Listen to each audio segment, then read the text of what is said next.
like his jaw dropped, and I've never seen him react like that before. And I was like, that's the reaction that Marvel wants from this scene. And it was like, I loved the fight up until that point. It was what came after that I felt was kind of rough.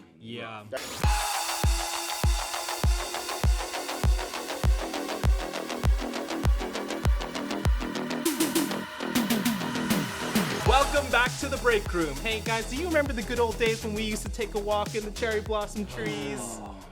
That was a nice memory. Cherry Blossom's getting real low, big guy. I thought that's what you were doing. That is exactly what I was doing. Okay, Good read of it. That's right, it's time to talk about Captain America Brave New World on the Breakroom movie review. I'm Evan Yee, and joining me to discuss the latest entry in the Marvel canon, we have Erik Voss. I have thoughts. And they're mostly good, but not all good. Ooh, interesting. We have John Costa. I tend to be thoughtless, so we'll try hard today to reverse that trend. And Brandon Barrett. You didn't come all this way just to blow up my truck.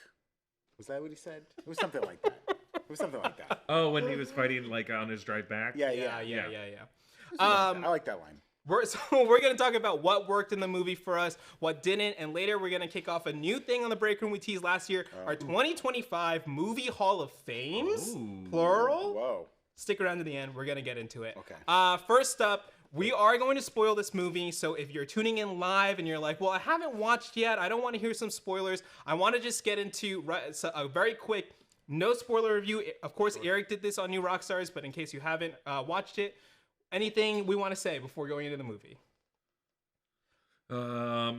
I think it's best to go into this movie with an open mind with someone else, some other big Marvel fan, you know? Yeah. I think if you go into this and don't have someone to talk to in the lobby afterwards, who, you know, and if you just go straight to YouTube or you go straight to Twitter and you see some influencer's hot take, that's gonna, I think, unfairly weigh your own opinion. 100%. I think opinions are best kind of blossomed after a conversation with two people who like each other. Mm-hmm.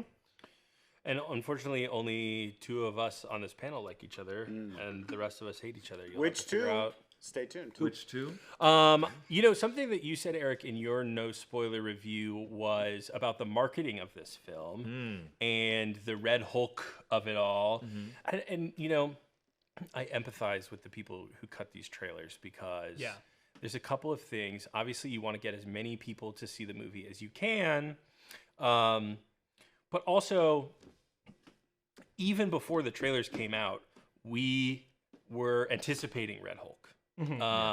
But to your point in the no spoiler review, I think that this movie would have been more enjoyable for me and a lot of other people had we not seen any of that transformation stuff happen in the trailers, and that was sort of kept behind closed doors. That being said, there's a lot in this movie to love. And I think that Anthony Mackie is going to be a good Captain America for the MCU going forward. But there are a lot of problems with this movie as well. And I think that some of it is not the movie's fault, which is maybe a weird thing to say, but we can explain that later. And I think some of it is the movie's fault. So we'll get into all that stuff. But, you know, I think by and large, the Rotten Tomatoes score for this movie does not represent how much fun an MCU fan will have when they see it. At time of recording, 50% critics, 78% audience. Well, I think last time was a little bit higher, 82% audience. I think that's a more accurate representation and split of how I feel. Definitely like as a fan, but also kind of looking at it from like a slightly critical lens. But I definitely enjoyed it. And Brandon?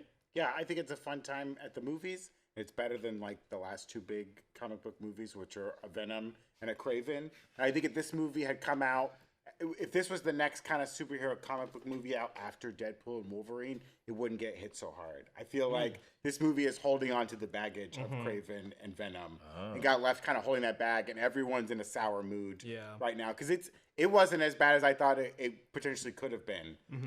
And it shows its seams, certainly, but I had a really fun time with two of the big set pieces. And I was like, that was a fun time at the movies. Yeah. And I think the movie has a lot of pressure on it, too, following Deadpool and Wolverine, as well as politically and thematically, which we don't have to get too much into. But there's a lot of pressure on this movie. And I think it does the best with what it can if you've been following along with like the production reports on it. But that being said, if you wanted to avoid spoilers, you should come back and watch this after you've seen the movie. Because here we go. What did we like? What worked for everyone about this movie? I think it took the best elements of the Falcon and the Winter Soldier series, which was Sam's relationship with Isaiah Bradley and the history of Captain America as a white hero in America, and how difficult that reconciling that has been with America's diversity. Yeah. And just the story of Isaiah Bradley, I find it to be so compelling and so heartbreaking. And I think Carl Lumbly was the MVP of this movie. I think it was so captivating. Yeah. I think he crushed it. I think the journey that Sam Wilson has to go on, I think it was difficult to write because so much of that transition did already happen in the Falcon and in the Winter Soldier. But I love that we started this movie with the public embracing him as Captain America, but the political establishment still having some delays in fully accepting him. How the president calls him, "You're not Steve Rogers," and he calls him son at the end of that, which very, very charged phrasing there. And I think Harrison Ford really does well in this movie. Everything he does, I think, just turns to gold, and he just commits so hard to this part. Yeah. I think the set pieces, as Brandon said, work very well. I think I had a lot of fun watching the Celestial Island aerial battle. I think the pieces of the movie work really well. Anything that made me feel like I was watching the Falcon and the Winter Soldier, but on a big screen, worked really, really well in this movie. And I think I agree with you, Evan. It does not deserve the 53%. I think the 78% is much more of an accurate reflection of the movie. Yeah, 100%. I mean, I think to break it up a little bit, right? So Carl Lumbly playing Isaiah Bradley, reprising his role from Falcon and the Winter Soldier. But you know, we got to see an early screening of it. He came out to introduce the film, and Eric, you leaned over to Abby and I, and you were like, "He's the best part of the movie." Yeah. And really I was like, "Oh," and then you know, he really is. It's like you said, it's heartbreaking to watch his journey through it. When he's like, "I can't go back into the. I'm not gonna go back," and you know, Sam Wilson is like begging for him to. It's like it's gonna be worse if you don't. And it's just that shot of him, which I'm sure would have been a bigger focus of the film when he's sitting in the cell and the sunlight is on his face, just really like you can tell the movie is trying to go for something really deep there, and I think it accomplishes that in such a simple imagery too.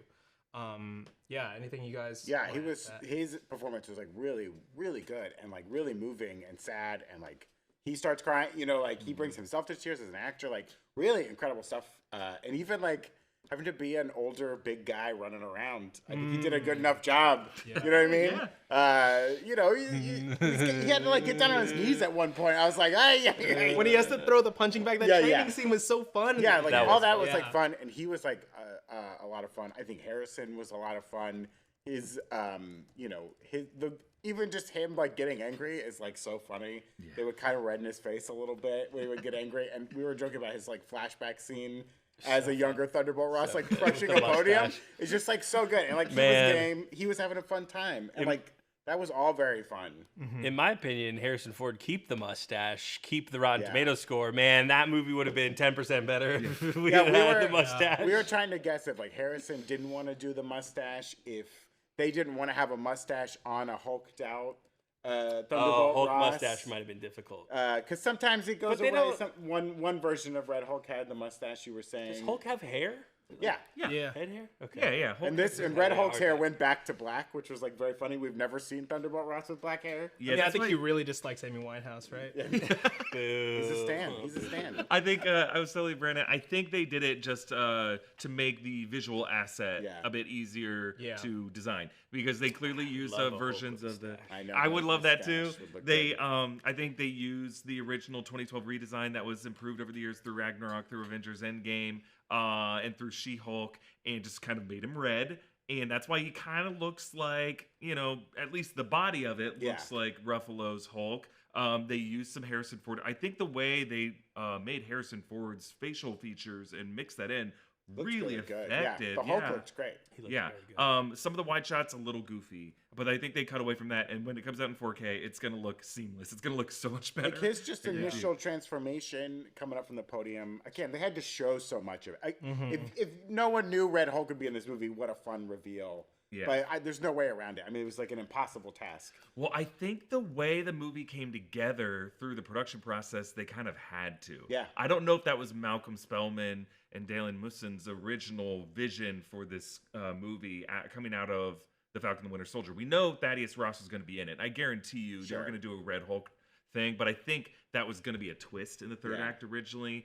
And then because of everything else they had to take out of this movie, they're like, well, if we want this movie to be successful, we gotta put Harrison Ford out front and center. And they made that decision at Comic-Con. And I think after the reception at Comic-Con, they're like, all right, let's do it. Let's just put him in all the trailers. Again, there's no way you couldn't do it. And like, I think Giancarlo Esposito did a great job with the part he was given and the little amount he's in the movie and the reframing of scenes they had to do. But he's so fun. He loves playing a villain. He talks about it all the time. Like the way he slices that fucking Padre's face. Oh, and just so like, good. and the way he's, So you know, he doesn't change his voice too much, but the way he's saying certain words, it's just great. And he's having a great time. And I think in a world where he's a bigger part of this movie and a fake master villain for most of it, it's a lot more fun. And like they tried to back into that plan and they just did not have enough to like make it stick. And so like you kind of know the leader's the bad guy the whole time. Yeah. That's not confusing, but like I wish as much as I wish Seth Rollins was in this movie, Seth freaking Rollins, the architect, the Monday Messiah folks, he could have been in this film. We could have had it all. What did they take away from us? We had it all. But I still, if they had Giancarlo from the start, like they could have maybe had a little more fun with that part and really blown it out. Yeah, this film does sort of have a villain's problem, right? It's like at some point it's Ruth Batsuraff, at some point it's Sidewinder, at some point it's Red Hulk, at other points it's Japan, and it's like, okay, who are we supposed to be like?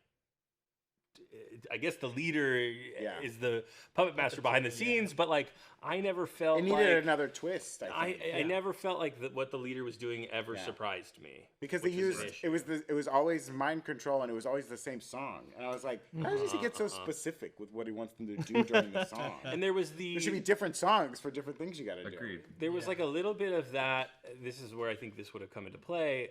A little bit of fear that maybe the president had been one of the targets because the leader had his information, but like we had seen him in the room in the inciting incident scene where they're introducing Celestial Island, and he hears the song and he doesn't transform then. And so for me, it was a little weird that the leader was like doing this mind control stuff with people over here, but then he was doing a different thing with Ross over here, trying to turn him into a Hulk.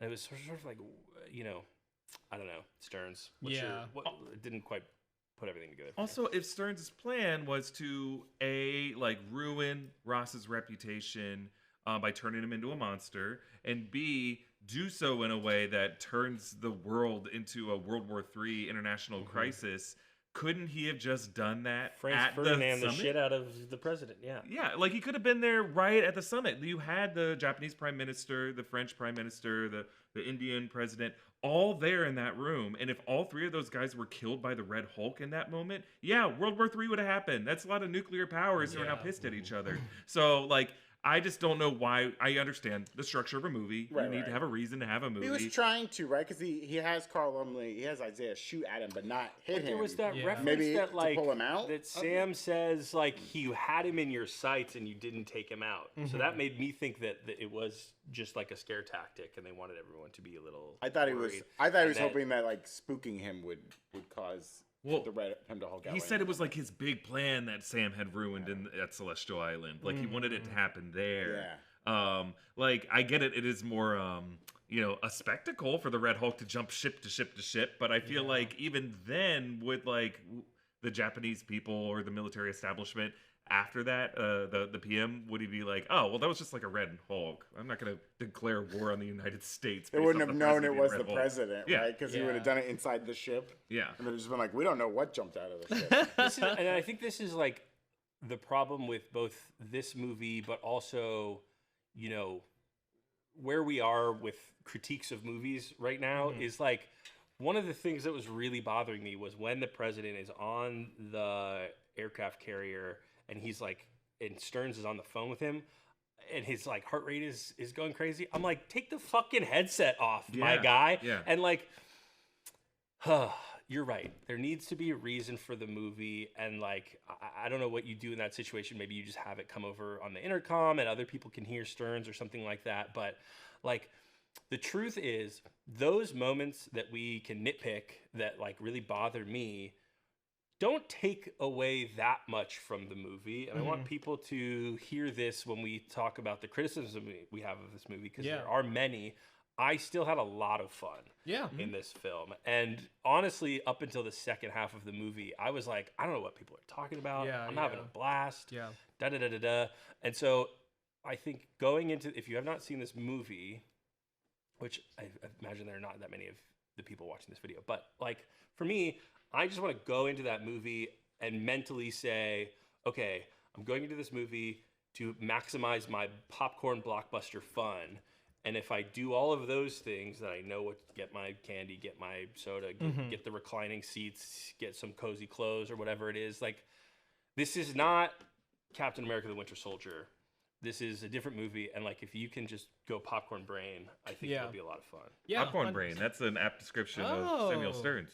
Yeah, there he is. Yeah, I also want to, definitely highlight Anthony Mackie and his performance as Sam Wilson in Captain America. I really think he makes it his own. Like, in the first few minutes, we have a Captain America who says, I got shit to do today. And that is so funny. And you can tell that he's like, I'm not Steve Rogers. He says it, but he's also forging this own path for himself, And I think him and, Danny Ramirez, who plays Joaquin Torres, really bring a lot to that dynamic as well. And it's really fun to see the two of them kind of interact. And I wish we got more of that, Also, I love that big aerial battle. And really, when Joaquin goes down, when he gets shot down, I was like, oh, like this, because they say twice before that, "Don't die," right? Yeah. And so you're like, "Oh, there he goes." And also, what classic move when you have the young characters like, "I got it," and they just, they don't got it. brutal, hey man, brutal. You should have surfed on that bomb. Maybe you would have lived. Yeah, they that just guy. surfed on the bomb. I loved the bomb. Oh, that was so fun. Yeah. One of our sponsors this week is HelloFresh, America's #1 meal kit. With HelloFresh, you get farm fresh, pre-portioned ingredients and seasonal recipes delivered right to your doorstep. HelloFresh is a game changer, particularly after a long day at work. You don't have the energy to do all the shopping and the chopping and the cooking and the cleaning and the da-da-da-da-da-da-da. HelloFresh makes it easy to find time to eat well with 50 wholesome, hassle-free meals to choose from each week delivered to your door. There's over 100 add-on items you can add to your weekly box, like quick breakfasts, packable snacks, beverages, and more. I just got some of their little fruit smoothies. There's like a little kale and fruits, and they're delicious. Plus, for those nights when you're really in a rush, HelloFresh's new ready-made meals go from the fridge to your fork in just 3 minutes. We've been using HelloFresh for ages now. One of my favorites is the udon stir fry with pulled pork and vegetables. It's quicker, cheaper, tastier than delivery. I just cooked a burger that they sent with like burger and fries and an onion jam. You cook these onions down, you add a little balsamic. It was sweet, it was savory, it was delicious. Get up to 10 free meals and a free high protein item for life at HelloFresh.com/breakroom10FM. 1 item per box with active subscription. Free meals applied as discount on first box. New subscribers only. Varies by plan.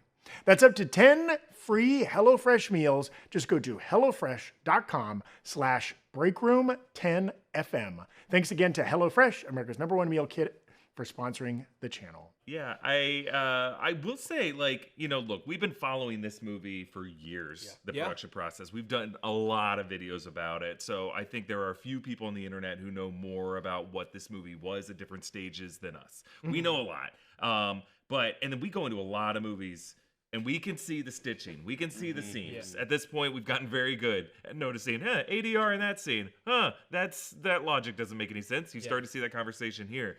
Of all the movies that I've known that have gone through complex reshoots, I will say this one feels, even though I'm doing a video about this currently, it is hardest to see where the seams are. Yeah. They did, good job. I don't know if it was just they poured a whole shit ton of money at it that Sony didn't have when they were making Madam Web and Craven, but like even other Marvel movies, Multiverse of Madness, you can see where the seams are more than you can on this movie. Interesting. I think so, and I like Multiverse of Madness. I think I like Multiverse of Madness more than I like this movie, but for other reasons than that they had to reshoot parts of it. Right. I have to hand it to Marvel Studios and Julius Ona for making something that works really well as a coherent, enjoyable film. Yeah, they didn't like introduce too much or like go too many weird places. Like it kind of stuck to a pretty straight storyline. Yeah.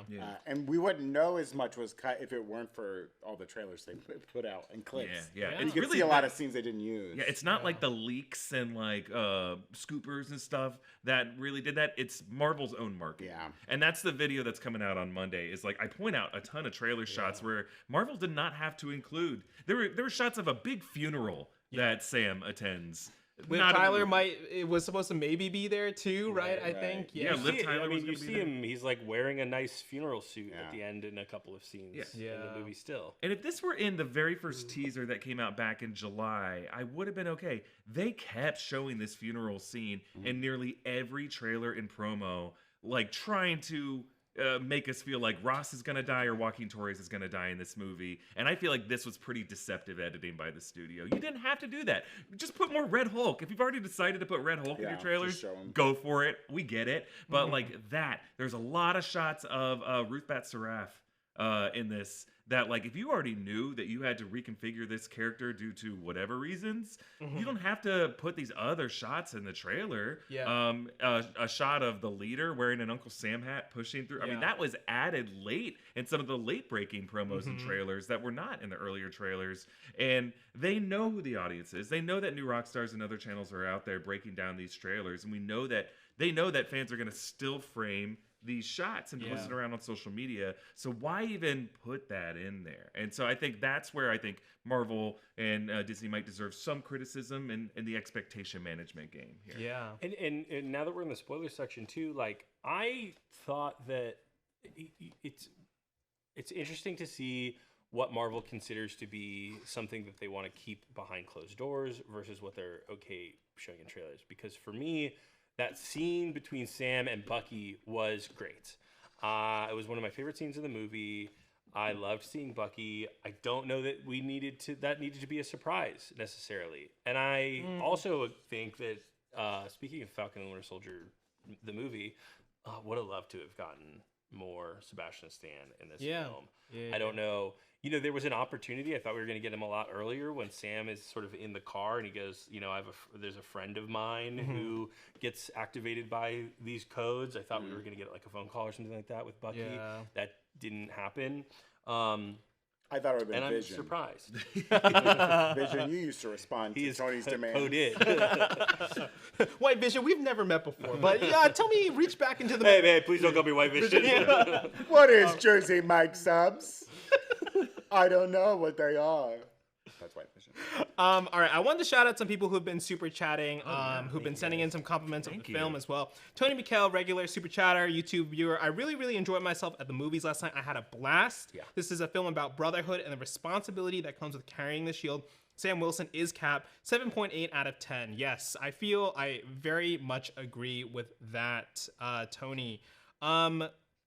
Tim R saying, I just love my $50 Cap Shield popcorn bucket. We're going to get to popcorn buckets in a little bit, Tim R. Don't you worry. Izzy98 saying, been with Breakroom since the beginning, but my first super chat, thank you so much, Izzy98, saw in 4DX. The whole Cap fight was so aggressive, people were holding on for dear life. Eric, what was my reaction during the whole Cap fight? We saw it together. So yeah, I saw it once on Tuesday night. I saw it again with Evan and Abby on Wednesday night, and I was just like curious to see their reactions during these scenes. And like I kept looking over at Evan, and then when Sam stabs Red Hulk through the gut with his vibranium wing, and Red Hulk goes, oh, and then like the wing overloads and it explodes, Evan goes.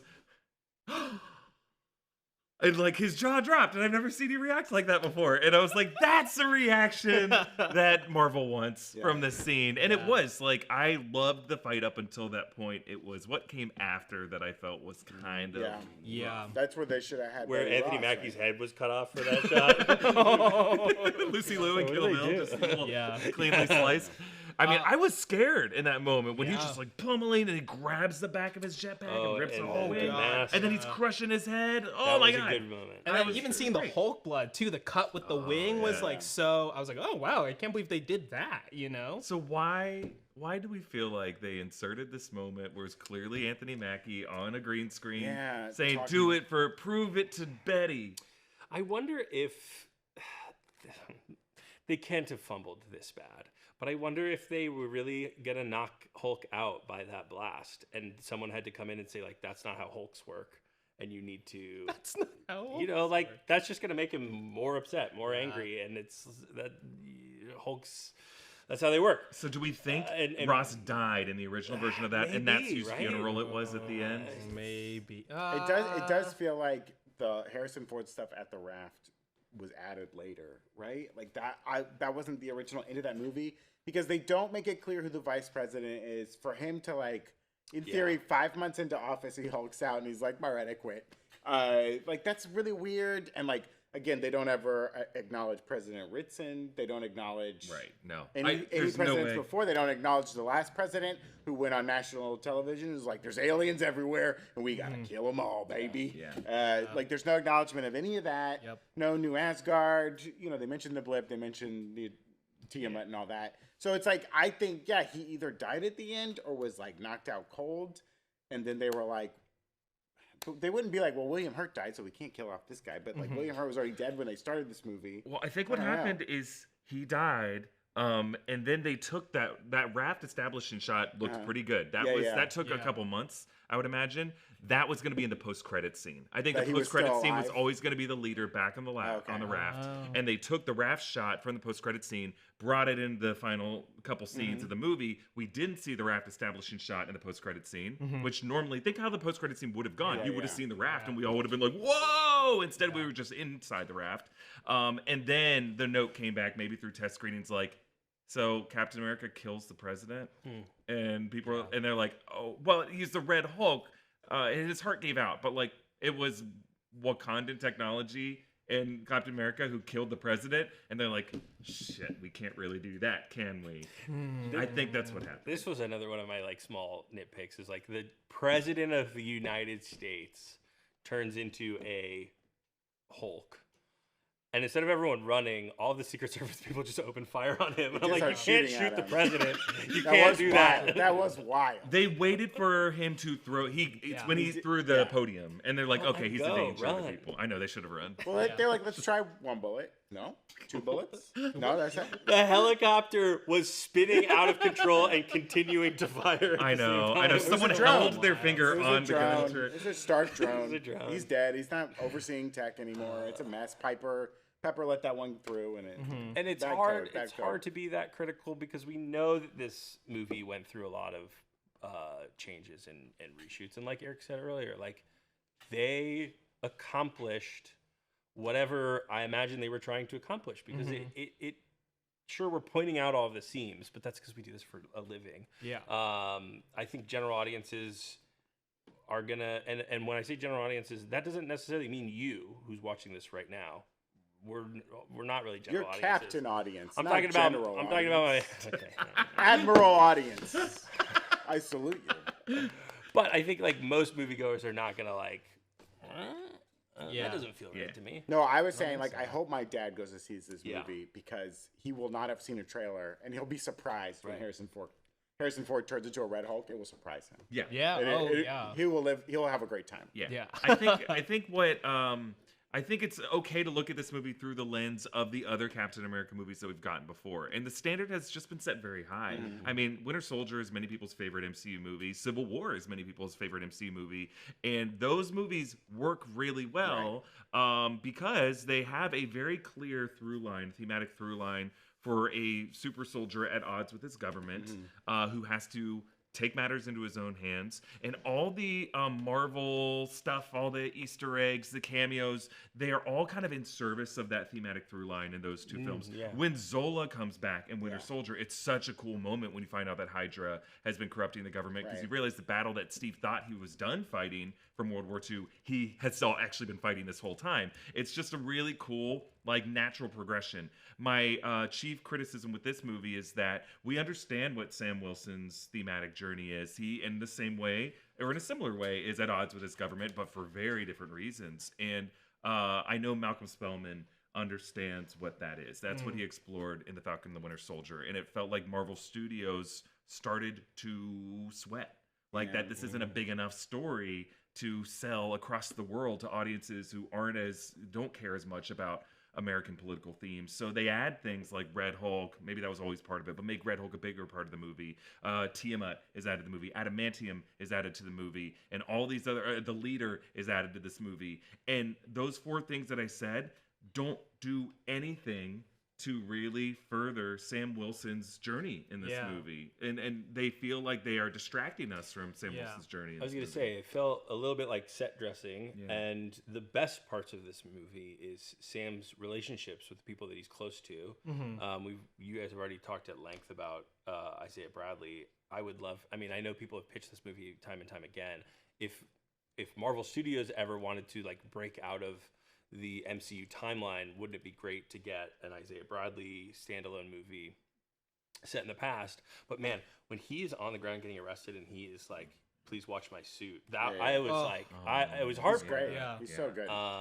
And getting more of him and getting more of that, I think would have made this movie slightly more successful for me. 100%. I agree. I wanna shout out some chats that have been on that exact kind of theme too. We have I'm Max Mouse saying a Black Captain America during Black History Month. LFG. Yes. I mean, I think it was definitely a smart move also for Marvel Studios to kind of like know that is such a theme of this movie and be like, well, let's move it to the February date. Let's give it some more time and see what it can do. David Henry Bennett saying, as a Black man, the weight that Sam was feeling, the job he has to do, and thinking about it in the serum and not feeling like enough was something that hit me. Yes, I think that last scene is something I really want to focus on too, between Joaquin Torres and Sam Wilson. I think it was such a powerful moment to cap off the movie, no pun intended, right? Where we have this, you see Sam Wilson as a normal guy, and he was kind of like, he's like, all right, I get it. I don't need the serum. I still have some reservations about not taking it, but I'm a dude who is Captain America now, and I'm gonna make the best with like what I can do in this situation. And as he says, I have to be an example for everyone else who wants like a seat at the table. I have to be on it all the time. And that amount of pressure, I think you can see that with him in the movie, and you can see him kind of let that guard down for a second, where it becomes vulnerable in that moment. And I think it's a very powerful sentiment. I think I think anyone, no matter like what your background or ethnicity is, can relate to having to represent not only yourself, your family, or like your people, in a certain position. I think there's many times, like as an Asian American, that I've gone into situations and been like, well, this might be the only time a person that in this room has ever seen an Asian American. And that means I have to act a certain way and be a certain way to prove that like I'm okay and I can like fit in. And I think when you are being a hero, when you're being a symbol that America is looking at, that's a lot of pressure. And I think it was really like, I think a surprise and kind of refreshing to hear something so deep coming out of like a Marvel movie, a superhero movie, that is going to have a lot of eyes on it. I really like this sentiment from Gravy Training T in the Twitch chat, who said, feeling like you can't mess up the conversation about weight is a conversation I have had multiple times as a Black man to other people of color, especially since I've mentored kids into college for education and football and both. How Sam delivered that message was so stoic, it reminded me of those moments, and it did touch my heart. At the same time, he delivered it in a way where you don't have to be a person of color to get it, but if you are a person of color, you do. Great, very, very well put. And I think that was such a strong sentiment to kind of wrap the movie around, to be like, kind of makes you think about the movie a little bit differently. Obviously, we have these production scenes we're going to go into a little bit more length of, but yeah, really great sentiment. I want to make sure we spend some time talking about that as well. And for Joaquin Torres, be like, I wanted to be you. Like, I looked up to you because I don't have powers. I might not, go up into space and get powers, or however else people get powers in this universe, but I want to be a symbol like that. And I think that was so effective for me. So on that alone, I was like, all right, I like this movie. Yeah, I think all that messaging was like really well done in the movie, and not like over the top. Yes, or like 100%. Heavy-handed. Not that it can't be, but I think there was some criticism of like his speech at the end of like Falcon and Winter Soldier, right? Where people were like, "Oh, it's too much." Or, like he just stands there and talks, and that's all he does, and blah blah blah. But I think they handle it really well and like give good perspective on it. And he's not here to make a point about it, but he's here to mentor someone as well. Yeah, I thought it was really well done in the movie, and it was an interesting part of the show was like what it means for him to take on the mantle. And I'm glad they didn't just like rehash it again in the movie and be like, hey, if you watch the show, too bad, you wasted your time. We're gonna do it again. But no, they kind of continue on with it. And at this point, I was, part of it was like, oh, give Sam the serum, let him like be big and strong and get to do all that stuff. But at this point, I admire him for it. Like that he won't take it. He's just gonna keep getting beat up and keep getting stabbed. At least they kind of established he wears a Kevlar vest or something because he's got a vibranium, a gnarly stab to the gut. I was like, ay. But I do like that about them, and good for him. I thought like a fun plot point would be that he would get beat up by the Hulk a la Blonsky in the movie, and then they would give him the serum without his like consent, kind of. And I'm glad they didn't go that route. I am always asking for Sam Wilson to get the super soldier. You want to be serum. But what I will say, I thought they did an excellent job with the sort of like training scene between Isaiah and Sam, showing that a super soldiered person versus a non-super soldiered person, like Sam can still kick ass. Yeah. And like you could argue that Isaiah's old, but like still he has super soldier serum. He's punching. We saw him like move. Crazy. We saw him move through and the like White House. I thought that was a great scene because it just immediately shuts down the arguments for people like me. They're like, how's he supposed to go up against the Hulk? He's just a guy. Yeah. And like the answer is he has trained his ass off. With a super soldier. And with the super soldier. And I thought that was an incredible scene and really smart of them to put that in to sort of like make that distinction that like Sam actually is still incredibly elite at what he does. Were you afraid that during the third act they would establish that the Red Hulk had vials around his waist, and the way Sam could beat him would be by grabbing the vials off? Oh, I did. I was really worried about that. I was really worried about that. They would replicate the flag football thing like to a T. Oh my gosh! I got worried for a half second. I was like, is this what's gonna come back? That thought did not. Great, I know how to get right to his waist. There is a version of this movie that does that. Because he says to Joaquin, like, you gotta thrust and then spinning kick. I was like, I don't remember Joaquin getting the move wrong. Asked earlier how to do the aerial kick. Oh, okay. Yeah, I don't think he ever does the kick though. Yeah, He never gets a chance to do the kick. Maybe he does it in the fights in the aerial scene, but I don't think he was kicking missiles, right? No, he never kicked a missile or anything. I think I was tying that up, but I was like, he didn't try to kick that missile. That's not how it looked, right? Yeah. I did also like. We haven't really talked about this. I loved the score during the Hulk battle. It was very like Godzilla-esque, like dun dun. It had like a very choral kind of like epic. I've seen a lot of people compare this to like kind of 80s action movies, like that sequence, and it did feel that way a lot. Like the score was really good there and fun. Yeah, I enjoyed that part of it. The score during the Celestial Island battle was really fun too. How they go out, they run out on the deck of the destroyer, and then you just look up at it and you hear, and then like, it goes further back on the. That was just because someone was drinking coffee that was a little too hot. I love that. I mean, the music throughout was really, really good. We got to get those birds in the air. Mr. President, you got 2 birds right here. That's not what they said. They said they're ready to fly, but like these 2 Breakroom birds, they're ready to fly. We're suited up right now. Oh, it's kind of cute. Meanwhile, we're over here not really matching. I'm wearing a t-shirt and John's wearing a hoodie. And I got my little earphones on, and there's a little twerp across the country that'll get me really angry right now. We'll be the guys in the chair for you. Oh, sure. Somebody, I don't speak Japanese. No. Put it in the Google AI thing. There we go. Yeah. Hey, that set was real. We thought maybe the set from the Microsoft Copilot AI thing that was their made. real. It almost felt like they rotoscoped part of it, right? And they grafted onto a different background. And the commercial put more Easter eggs in it than the movie had. The commercial had Scott Lang's "Look Out for the Little Guy" and Pinko Doce in it. In the movie, I was like, all right, where's that Pinko Doce? And it's not anywhere. Also, someone messaged me. It's not Pinko Doce, it's Pinko Doce. saying. Oh, saying. okay. All right, let's hit some super chats and start getting into some of these production themes we've been alluding to and getting into some of the things that may not have worked as much.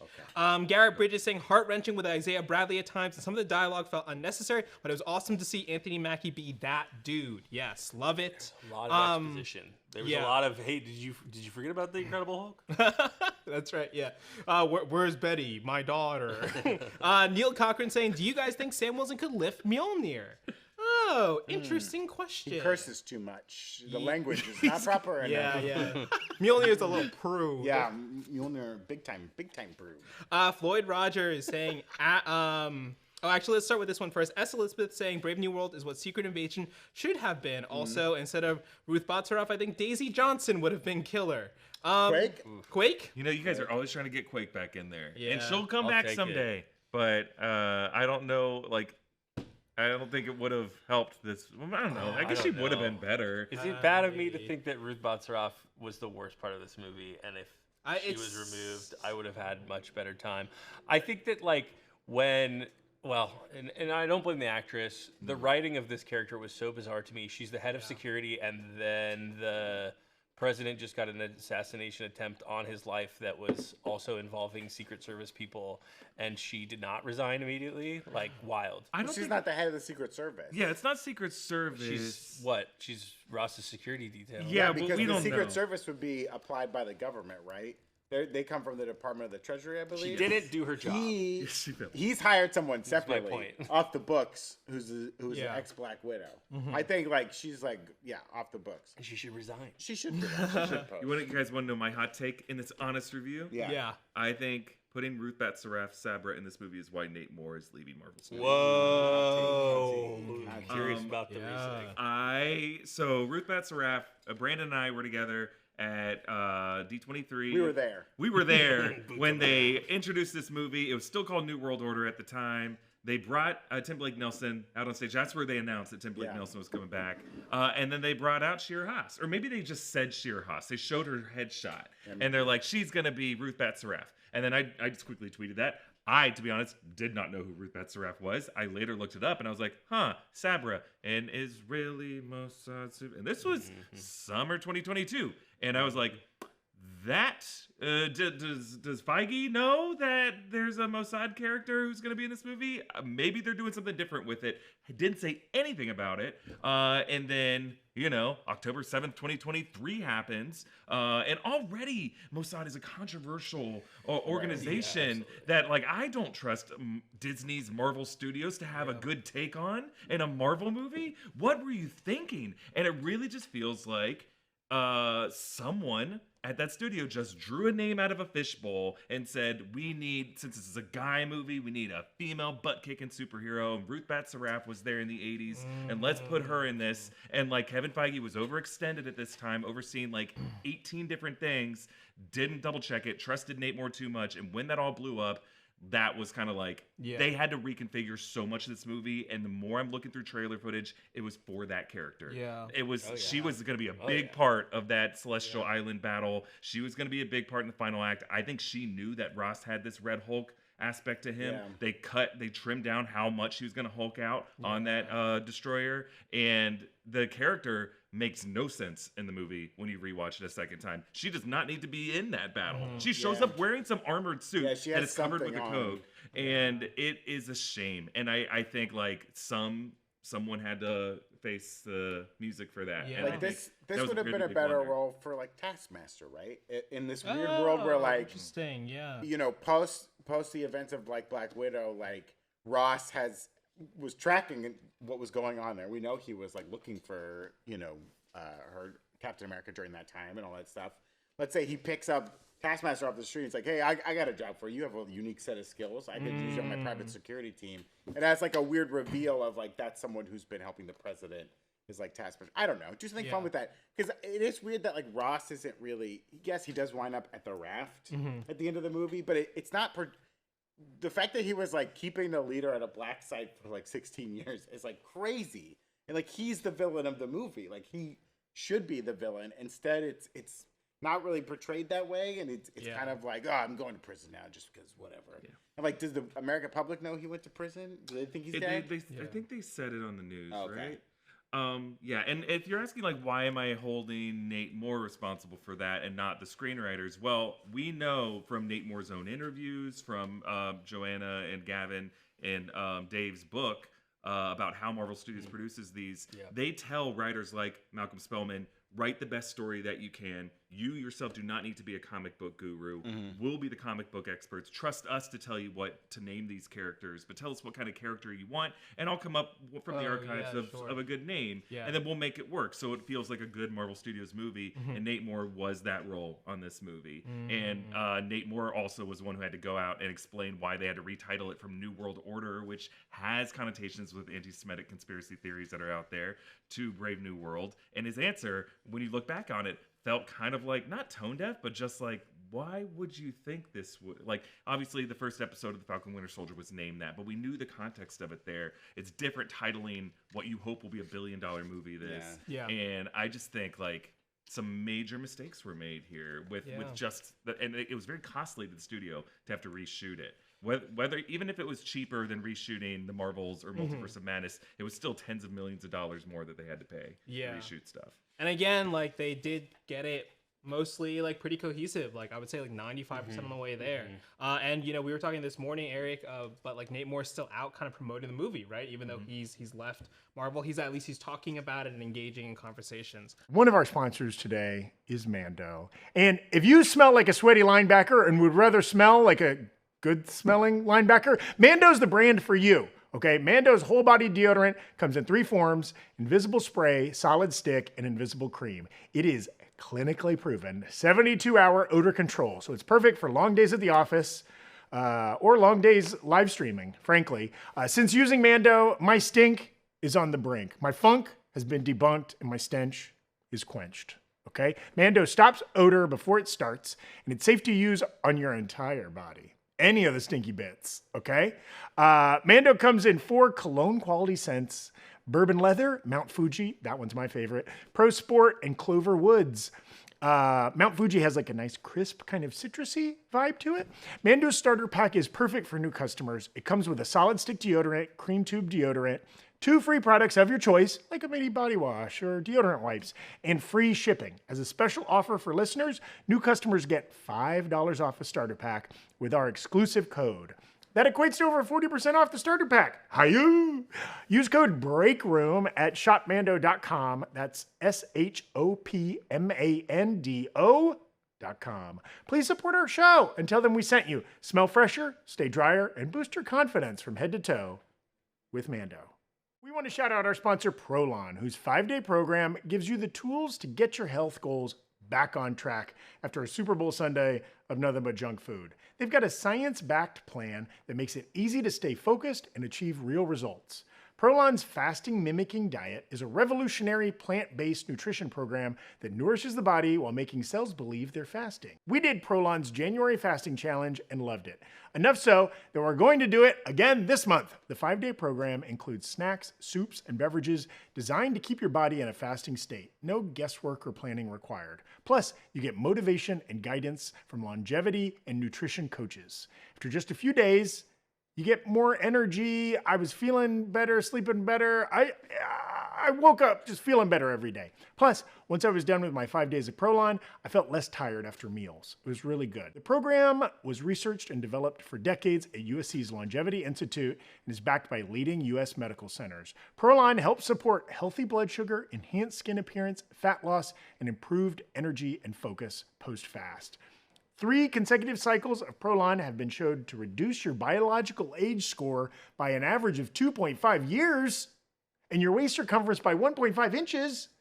To help you kickstart a health plan that truly works, Prolon is offering the Breakroom listeners 15% off site-wide, plus a $40 bonus gift when you subscribe to their 5-day nutrition program. Just visit prolonlife.com/breakroom.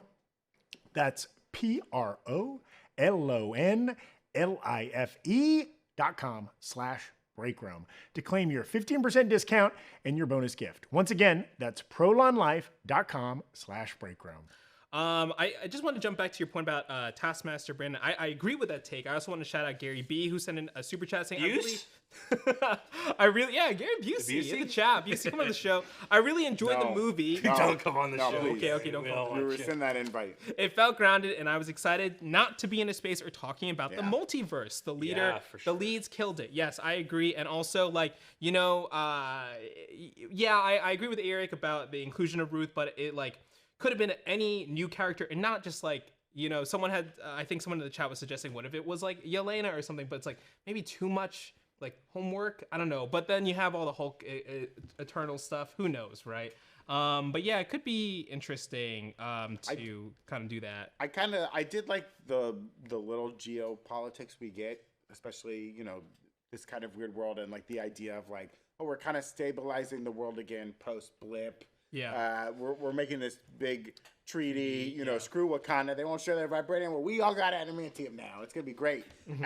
As a lead up to, what's going to happen in Secret Wars and Doomsday, it's kind of a fun idea of, will the Earth be united or divided when they then have to go up against other Earths, right? Can our Earth get it together to stay alive when they're going to have to shoot down these other Earths, which is a fun concept to think about. Yeah.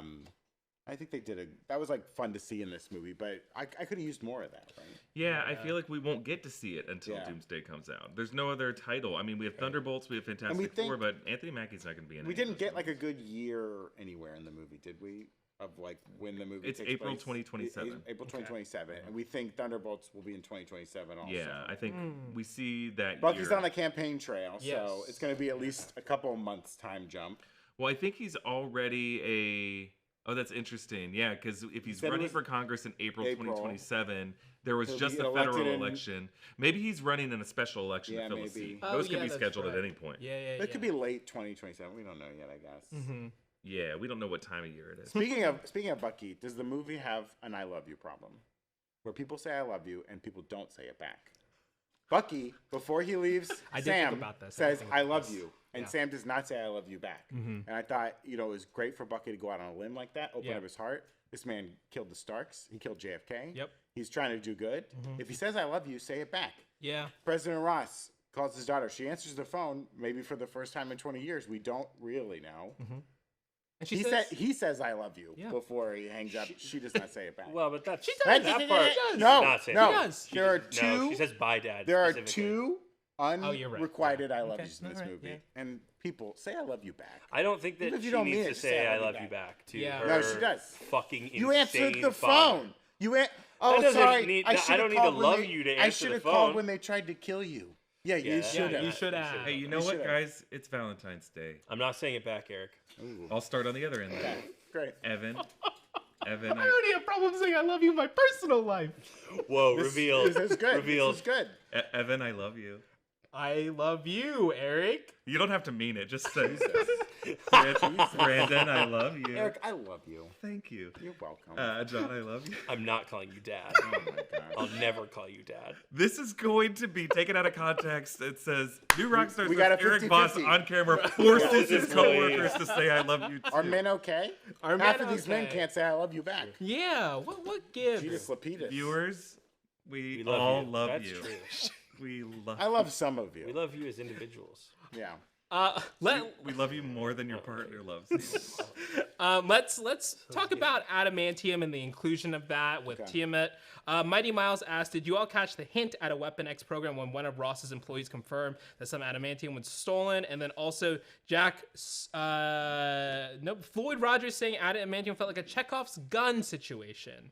Interesting. I think the stolen adamantium was just referring to the canister. The package. Yeah. I don't think there was another dose. They were just referring to the stolen adamantium. Why would I send Captain America to pick it up? I love you, Prime Minister asshole. That was my least favorite. I loved it when he was like, "I'm a fool for thinking that you were smart." Yeah. Just dunking on the other Prime Minister. Yeah. What an asshole. I love that guy.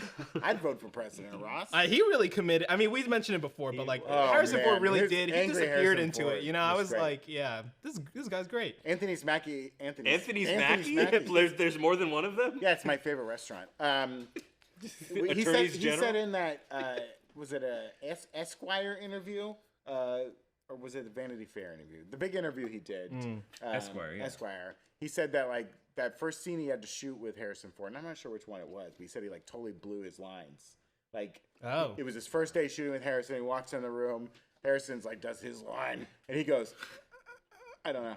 And then like it happened twice, and then like they stepped aside, and Harrison Ford had to be like, "It's just a fucking movie. Get over it." You know what I mean? And like, and it was cool. That's all I could think about the whole time. Was just like everyone who had to do a scene with Harrison Ford was probably shitting their pants. 100%. Harrison's just like being a maniac, having a great time. Yeah.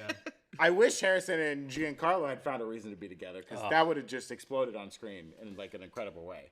But do you buy the fact that the leader orchestrated Sidewinder? He paid Sidewinder through a CIA Black Ops to do this whole thing, or was the government really behind it at some point? No, I think the movie. was all the leader. The movie wants us to think it was all the leader. And I think that's part of the issue. Is like I just don't buy that this character, as portrayed in this movie, is that capable. He's seen the probabilities. Eric, please. I know he just drops He's the word just- probability. He got goop in his head. He is just like Doctor Strange. In his head is the time stone, and he's seeing them. That's why he's I was green. gonna say Exactly. not Yes, to that's dunk why it's on green. not to dunk on this country's best franchise, Mission Impossible. It is a little bit of Yeah, like it is. the entity, right? Where it's just like it just knows everything, and the leader can be like, I just know everything, and everything just always works because I'm the leader. Yeah, Like, that's not And quite how no matter probabilities- what camera flashes I do on people's phones, I play one song and they do exactly what I want them to do. And it's the same song every time. And Joaquin Torres can shut it down somehow. It's we have like plenty of examples of in these type of espionage movies, actors who you don't see as being like brute strength warriors who end up becoming the best villains just because like they're written on the page to be very interesting and they're capable of not knowing things. Owen Davian from Mission Impossible 3, played by Philip Seymour Hoffman. The first time we spend time with him in that movie, other than the prologue, he is like being confounded in a bathroom and he's knocked out by he gets got. And then he's on a plane and he doesn't reveal things, and you find out that he was already several steps ahead, and then he gets his buddies to like blow up a bridge to extract him. And he's such a cool character, and it's Philip Seymour Hoffman. Yeah. You know, like at that point he hadn't really done anything physically scary. No. You know, he had played kind of a wormy nerd and a goofball and a stoner. Tim Blake Nelson does sort of a way better job of this role in Watchmen. Yeah. You know, like There's something- It's like a he's surprise. not a bad choice for this role. He's No. not. I don't know what happened. That's like my it needed biggest just question. it needed another twist that just wasn't there.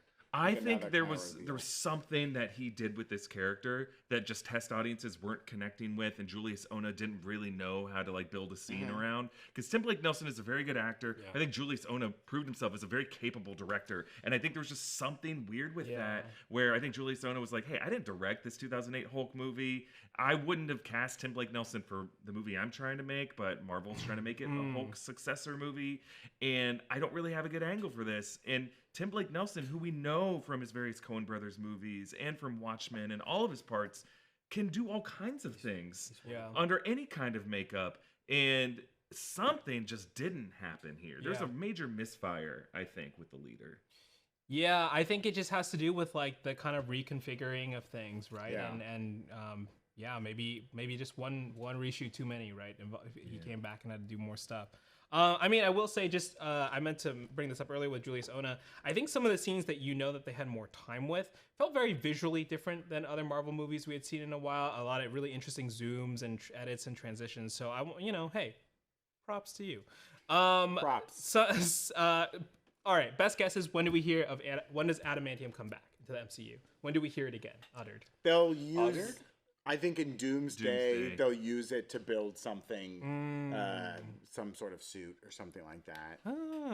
I think they should have when he was at the when he was announcing Adamantium with his cute little PowerPoint presentation, they should have cut to the Canadian representative who is at that point. It should just be Logan. Right. And Yes. he's sitting there smoking a Yeah. cigar and be like, "This sounds like a bad idea." I think that Joaquin Torres is Over my dead body. I'm sorry, I didn't realize. I'm that still was pitching. I'm continuing. still pitching things for Logan to say. Okay, I'm done. Joaquin Torres at the end of the movie is like, hey, can I get one of those Wakandan suits? I think they're just going to make him an adamantium one. Whoa. And so whatever we They want to make Sam an adamantium one? You're gonna make Sam one. You're gonna give an adamantium suit to the Falcon who crashed? Bad idea. Yeah, you got to protect the guy. No, bad There's a idea. whole island of adamantium. Bad It's not like it's a idea. We don't protected know it's resource. the whole island. Yeah, we don't know we how much don't are know. refinable. In fact, it's not. It's more than a whole island. They just drilled down because it's a whole fucking celestial. They said they found. who's still kind of inside of the planet. They said they found all sorts of elements inside of them. Did they? Yeah, didn't he say like that we found lots of stuff? All I heard is they found adamantium. That's And the only thing they've named yet. I don't think Yeah. his body. Was made of it. There's still some guys in we're the still background pitching working on new names. names. I'm just hoping they found more Unobtainium. helium. We're running out of it. Yeah, we are running out. We're running out of helium. helium. That's true. We can All right. manufacture. What if they're like bad news? This guy's 98% chlorofluorocarbons. Is someone telling me how they find helium? Are there just pockets of it?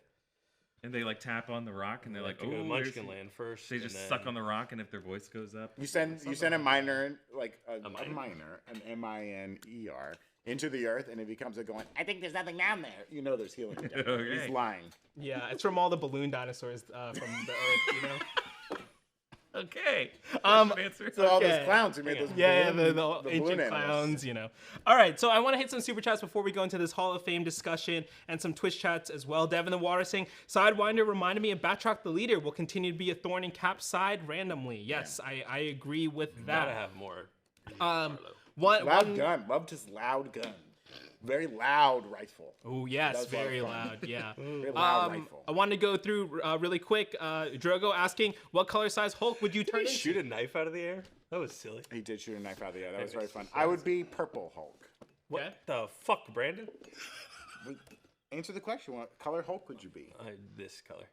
Would it be Just you? fucking Just- freaky just you, to have you a think? fleshy Flesh ass Hulk, Hulk? yeah. Ew, that fleshy is Hulk. freaky. Gross. Can I be like a plaid Hulk?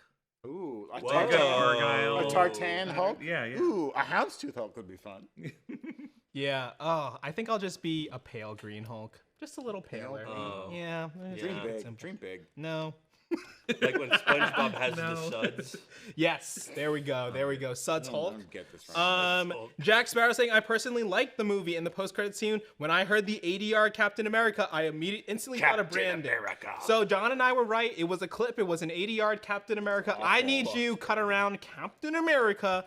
Brandon, you and Zach owe me and John one popcorn bucket. I was messaging. Oh, that's what the bet was. I was messaging Evan before I went and saw it yesterday, and I was like, I think I've swung back, and I don't think that Captain America line is going to be. in the It was movie. in there. And then You it guys can was. split the cost And I between- started laughing out Brutal. loud in the movie theater, and the Brutal. nice Yeah. woman next to me was sort of like, "What's funny about that, dude?"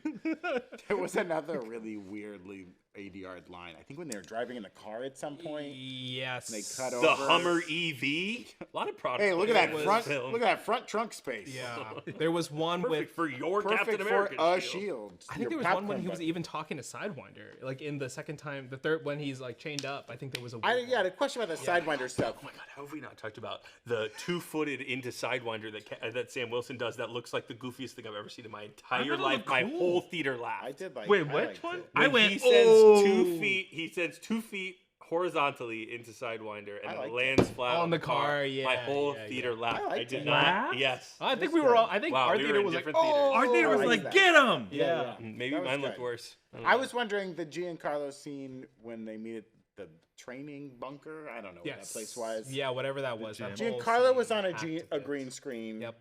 Oh, the bump. Anthony Mackie was not, I don't think. I think he and I think he was. was he originally talking to Seth Rollins in that sequence? I think yes, or Or did that whole thing get redone? when The Loki set? I think not No. the Oh, we should talk about the Loki set really quick Oh, yeah, too. yeah. Eric. So the church scene that they fight in. This is Eric. This is the Loki set, right? This what is you were from saying? Loki season 1 when Mobius goes back to 1549 to investigate some kind of like a Nexus event. There's a little French kid. And there's a little French kid that had the blue bubble gum, and those columns, that floor, and that stained glass is literally the same church set. And they shot at Trilla Studios in the Atlanta area, and I think this would have been during reshoots, and they probably, to save money, just reused the same set. that Well, they had this in could the also warehouse. be a set like on Tyler Perry's like big compound, because I bet that the White House front entrance set they use, I bet that's on Tyler Perry's. He's place. at Pinewood, I think. Yeah. Because it's near Atlanta, and like he built like a whole replica White House for his one show, and it's like a little bit smaller than the normal one, and like they use a lot of companies can use that studio space he leases out very smartly. Yeah, 100%. So I wouldn't be surprised if that church set is maybe like a long-standing set on either his property or MCU's property. Yeah, I mean, hey. Can't wait to see the train from Blade show up in Fantastic Four. Blade. All right. WS Dono of Pops has sent in a super chat earlier saying, Brave New World hits different for black veterans who are girl dads. Love it. Yeah. I thoroughly enjoyed it. The helicopter crash was very Simpsons-esque. Or Simpson-esque. Okay. Nona sending in $5 saying, I love the movie, but it was obvious it needed more time to flesh out those good ideas. And we need Angry Hulk back. Great action scenes, too. I agree. Did like Angry Hulk. I saw someone online say this feels like a Bob Chapek movie, and I think that is apt. Yes, I think so. But I think, and we're slowly moving out of that era now, too, you know, very ever slowly. WS Dono of Pops sending a super chat saying, who do we need more in the MCU, Silver Samurai or Lady Deathstrike?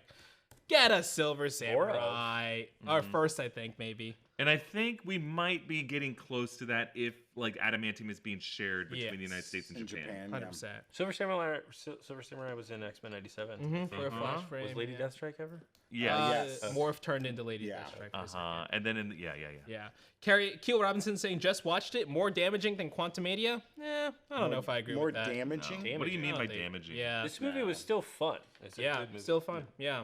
And Joel Davis, this was one of the first super chats that came in, but I think was too big of a conversation to have at the time. That's how the super chat reading works, the peek behind the curtain. Joel Davis asking, do you think Marvel will panic if this movie bombs, or are they putting all their eggs into the Fantastic Four basket this year?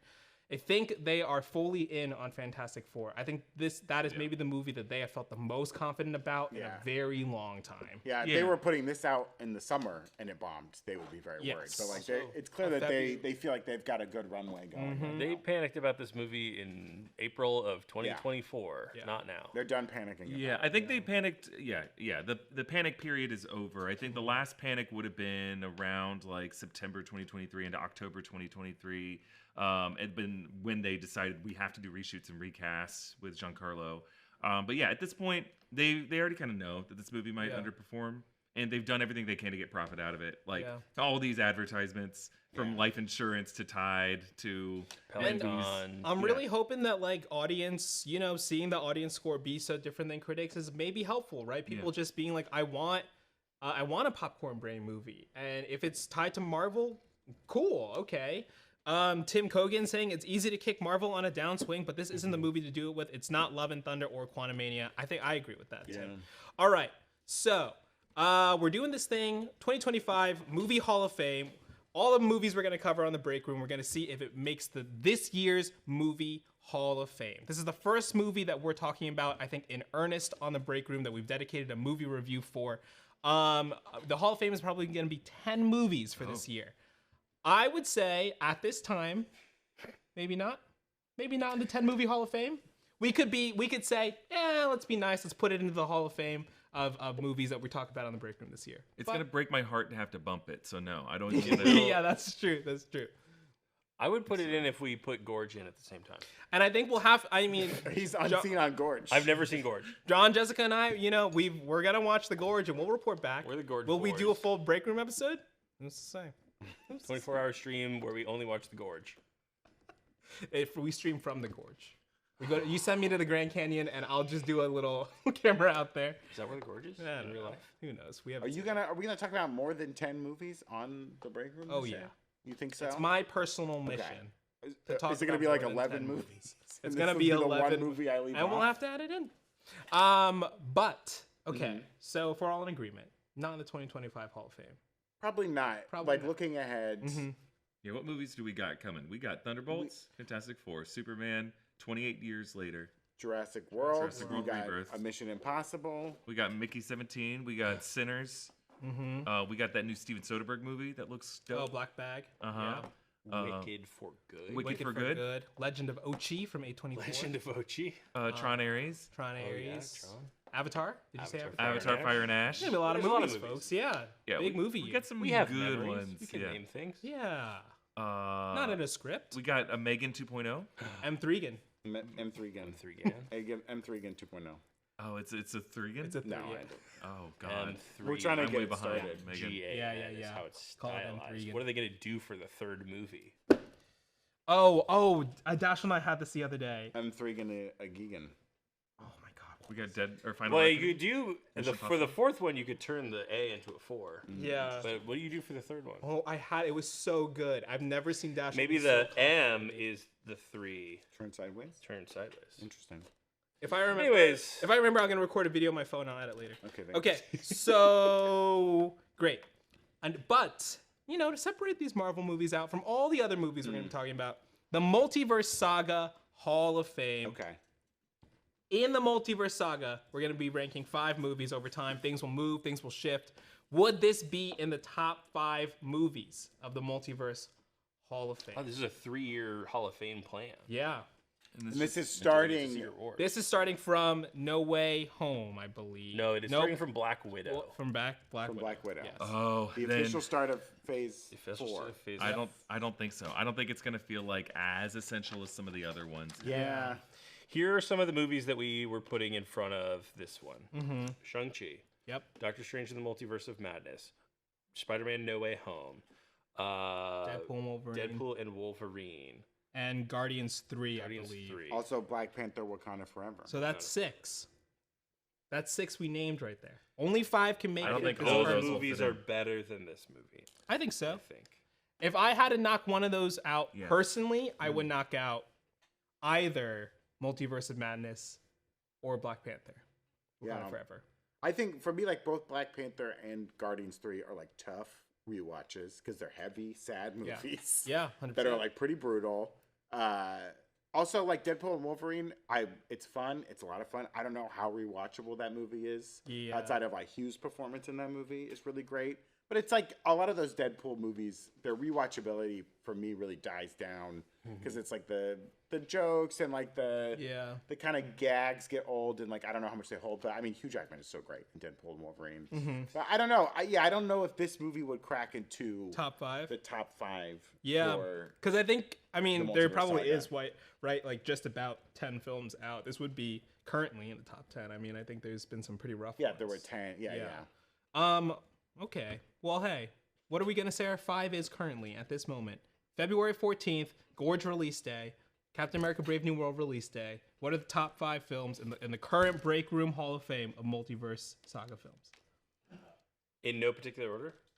No, in 5 to 1. 5 being the lowest on the Oh, I gotta put them in order. We have to agree on the order. All right, we of don't them? have to. We don't have to. prepped We don't. No, we don't have to agree on the order. I think Okay. my 5 would be definitely Doctor Strange in the Multiverse of Madness, and I'm only saying because it's a multiverse category, so I want movies Sure, that sure. feel like they are contributing to that broader narrative. So, Multiverse of Madness, Spider-Man: No Way Home, Yeah. Deadpool and Wolverine, and I can't say movies that haven't come out yet. Nope. No, not yet. Can We'll I say change Marvel it. Disney seen Plus series like Loki? No. Just Okay. movies. Then the Marvels and Shang-Chi. Yeah. Interesting. Yeah, just I think I don't think the Marvels is a better movie than some of these, but I think That's Black true. Panther: Wakanda Forever and Guardians Volume 3 are amazing films. They Yeah. just don't feel like they need to be rewatched ahead of a future Multiverse Saga event. Interesting. That's interesting. I mean, do you think they're gonna bring back Shuri? I don't know. They said that they're not recasting. Are they gonna bring back Chris Pratt and Adam Warlock? Hey, they promised Star-Lord will return. Of In all of that, them, they though. only promised Star-Lord would return. I don't know if he's Recast? gonna show up. Recast Ooh, Star-Lord? recast Star-Lord. He's got a mask. Yeah. I think mine if we're doing this in order, and I'm thinking of this slightly different from Eric, which is that these are my top 5 movies of this saga. Yeah. Probably No Way Home, Shang-Chi, Guardians 3, Multiverse of Madness, Wakanda Forever. Okay. Sorry to Deadpool and Wolverine is the one that kind of misses out of that list. Yeah, Because I would- of the reason that Brandon stated. Yeah. Yeah, I would do probably Shang-Chi, No Way Home, Deadpool and Wolverine, Guardians 3, Doctor Strange in the Multiverse of Madness. Because of Mother. Mom? Mother Wanda. I think I'd have to go. Yeah, I'd have to do the same as Brandon. Yeah. No Way Home up top for sure. And then after that, it gets a little bit messy. It gets a little bit messy. Yeah. But I do think like this next few run of movies are going to be pretty high. I can't wait Get some heaters. for the Thunderbolts. I weirdly Yeah, think that it is really going to excited accomplish for what it. Marvel tried to do with Brave New World in terms of being like a fun, Yeah. grounded action flick with some government conspiracy stuff thrown in. Well, do we just punch and shoot everything? That's it. That's my Yelena. That's all it is. And then Fantastic Four looks great, man. Yeah. Very Can't wait. excited for that. Cannot wait. Well, we're gonna figure out exactly which get a little plaque in the Hall of Fame, and we'll do a little update. Gotta go see the dentist. Yeah. Get some deep cleaning done. Get a water pick. You know, all in good fun, right? All in good fun. All in good fun. But let us know what you thought about Captain America Brave New World. That's it for us today. Thank you, Eric. Thank you, John. Thank you, Brandon. And thank you, everybody, for watching along live. Make sure to subscribe to the Breakroom channel on YouTube. Give us a follow on Twitch where we do videos like this live. And follow us across all social media like Instagram, Blue Sky, Instagram again, Threads, and X. And we'll see you later. Admiral audience, Bye, I everybody. salute you.